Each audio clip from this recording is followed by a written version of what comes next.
We know damage to Pilger was vast. Up to 75% of the village was destroyed when that tornado touched down last month. Benefits like Pizza for Pilger and Comedy for Pilger have raised thousands of dollars for that town.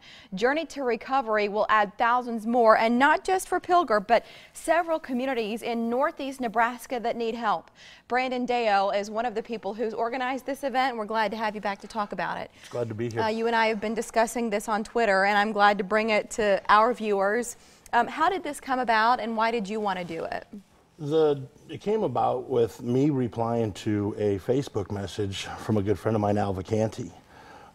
We got into talking about the fundraisers he's done, fundraisers I've done in the past.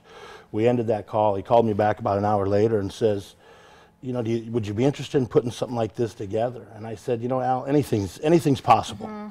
Al and I met for lunch a couple days after that. And it was when this fundraiser was born.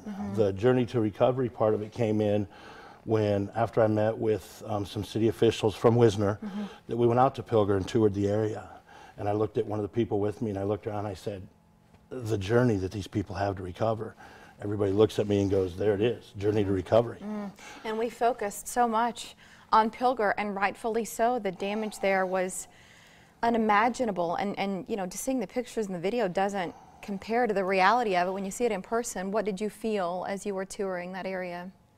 I took a lot of pictures myself, and there's not a picture that I took that will explain it until I saw it with my own two eyes. It was devastating. At that point, there was no turning back for me in this event.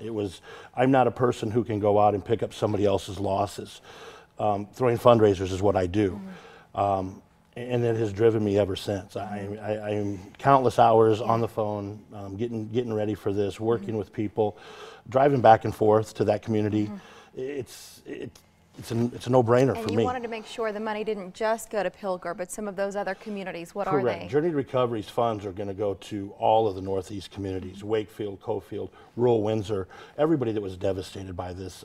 Those two tornadoes went through that day. So it's just, we're looking out for all of our brothers and sisters and neighbors in the area. August 23rd is the date. What is planned? The 23rd at the River Park in Wisner. We've got a full day of live music. We got silent and live auctions. We're going to have food and beverage all day long. Just a great day to get out and help our neighbors. And what kind of response do you expect from those communities? Are people coming in to speak at any point? You know, it's mostly about the party. It's mostly about the party. I mean, the thing I'm learning about, and I love small town communities, is the way that everybody comes together. And that is, right now we're just building the ongoing support for this benefit. And we got a lot of great things coming up. Got a lot of great artists. Got a lot of great auction things going on. So it's going to be a full day of just having a good time and helping our neighbors. All right, we've got pictures of some of the auction items. So Peyton Manning, we got a Peyton Manning signed item here. The Hurry Omaha.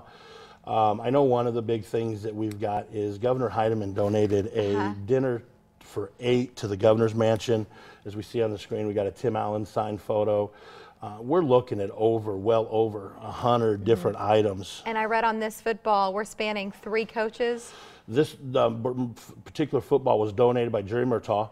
It has legends all the way from Bob Devaney right up to Coach Pelini's team. Isn't that great? And thanks, Jerry, for sending that in. Are you still taking items? I know you'd like to get as many as possible. Actually, yes, anything that can be sent in would send them to the city office to Al Vacanti in Windsor.